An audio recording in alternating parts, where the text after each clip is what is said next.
The black box, also known as camera obscura, a Latin phrase referring to the oldest camera design invented in the 5th century. That's around 2,500 years ago, so before Jesus' time and right around the same time as the Buddha. Not only is it the oldest form of camera, but also the simplest. Imagine you're in a dark room with a tiny hole on one wall, and light from the outside world passes through that tiny hole into the room. The outside scene is projected through the hole like a movie projector. Because the light travels in straight lines, the image from the outside world becomes entirely reversed, so flipped 180 degrees of its usual view for us.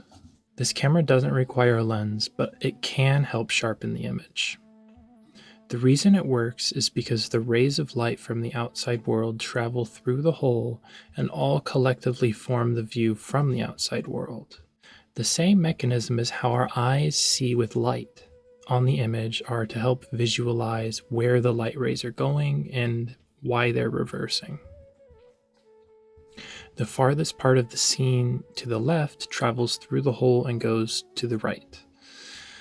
Just like if you were inside the box and you wanted to look out the hole, you would have to be low to the ground to see up high in the sky, and you would have to stand high above the hole to see down to the ground.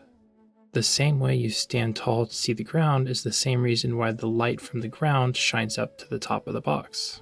The reason this is important and relevant is because the concept about light's image carrying through and projecting into the black box gives us an amazing insight into how light itself is received by our eyes. Our eyes, the pupils, are little black boxes of their own. The pupil acts as a tiny dark opening, and the light passes through it and projects onto the back of our retinas. I have another small basic diagram here of the eye. You can see how the eyeball and the black box work in the same way. The difference here, though, is that the eye isn't just projecting the image for you like the black room would. We don't have a secret little wall where the light is projecting in our heads where we view it like a movie screen. It's a bit more complicated than that. Our eyes' retinas have around 120 to 150 million photoreceptors. They absorb electromagnetic energy in the pattern of the image. The absorbed energy alters the electron configuration, and that causes chemical reactions to occur. The chemical reactions create electrical signals, and those signals spread in a chain reaction across the brain. The chain reaction retains the image's pattern from the light. The relationship between those patterns form our vision. It's not just a one-way shot either. When the brain begins to form expectations of what it sees, it shapes the photoreceptors towards the expectations. They absorb light in the form of electromagnetic energy while retaining the pattern of the image. By the time we see the light from the outside world, it's long gone. Our brain is not directly viewing the world through the light. It's transforming the light into a native format within our brains. Subconscious mind and the conscious mind work together to form what we actually experience seeing. We're interacting with the world through a chain reaction that reconstructs the pattern of the light. The visual version of the world that we experience is entirely our own, constructed inside of us through what we're made out of. We don't just miraculously look out and see the world, ta-da! That's how we think it's happening, but that's an absolute oversimplification. And one that's honestly turning something pretty mystical and mind-blowing into just another thing. The world is completely internally generated. This explains why the heavy influence of our subconscious shadow is able to impact our visual field so dramatically. We talked in video 1 about how what we fear and don't understand turns into constant scanning for our subconscious mind. This is how it's doing it. The world we see isn't just for us to see. Our whole body and mind is receiving the information. Just like a computer can upgrade its graphics card and suddenly the image becomes clearer, more colorful, sharper, more pixels, our brain also has different levels of function and states that determine how the light is processed inside of us. We can willingly improve our brain's ability to process the light, creating what would feel like buying a new graphics card for your computer. The rest of the visible spectrum isn't filtered out and lost. It's filtered out in a strategic way. When we're focused and in a survival state, our world becomes absolutely stable and still. Our emotional response is halted, and we're in a space ready to react to anything.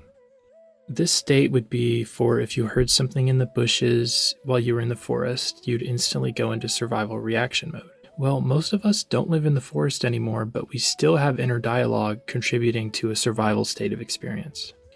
Inner dialogue, cataloging, thoughts, it never stops for some people. The dialogue is formed while in a survival state of experience. It's a problem-solving tool. If you don't have a problem, you should be able to set it down and go back to experiencing. Being in a thinking mode constantly removes you from your own experience of life. The reason people can dream is because the place that we view the world from is inside of ourselves. That's why when we dream, we have all senses and people, places. While we're in the dark in our beds, eyes closed, no light shining, no sounds, nobody talking to us. Dreaming is potentially the most direct experience with the self that we have, and it gives us irreplaceable insight into how our experience is connected to ourselves. The dream experience is a total immersion of all senses within a lit world with structure and experience with people and animals. Everything you can find in real life, you can find in a dream. In a dream, there's nothing stabilizing the model. Like we established, there's a whole process that allows experience to be formed from light. But in a dream, we lack all the influence and the inputs, yet we're doing all of it. We could be running through a castle, trying to alert the king of an incoming army. You fall, you hit the floor, you get up, you start running up the stairs. All of this is happening while you're in bed in the dark. Dreaming gives us direct insight into how our inner model forms our outer experience. The people, the places, and everything happening are all inside of us in a dream and in waking life. Waking life's just using light as a direct feed into the system that we use for dreaming. Dreams are happening in a simulated reality. Waking life is an organized version of our simulated reality. That's why we can have the entire experience while in a dream. The feelings, the sounds, smells, sights, all internally generated. In waking life, they're dictated by the world's direct feed from the patterns of the light that we experience. Another thing that makes sense in this context too is hallucinating. If we were directly connected to the world, hallucinating wouldn't be possible. The reason it's able to appear is because the place where the world is experienced is internally generated. The world where you pulled up YouTube, clicked this video, is entirely created within your brain. It's as much a part of you as your hands. Your entire experience is viewed as me interacting with the world. Our direct experience, the sight we have, the sound, the touch we have, is all created internally. It is directly being received from the world. It's just updating so fast that it feels like a direct connection that we're looking out into. But that doesn't mean we live in the Matrix. Sorry for all you Neo enthusiasts. Just like we don't feel like we fit into anybody else's view of themselves, we experience the same core from different views, in different ways. Some of the questions and answers this series will shine light on in the coming future. What are we doing here? What is existence? What is life? What is death? What am I? Who am I? Why am I asking all these questions? In the next episode of the series, we'll explore systems. Starting out with our own system, we'll learn how knowledge of systems will help us understand our role as beings and our place in existence. I'll put a link to the next video on the screen.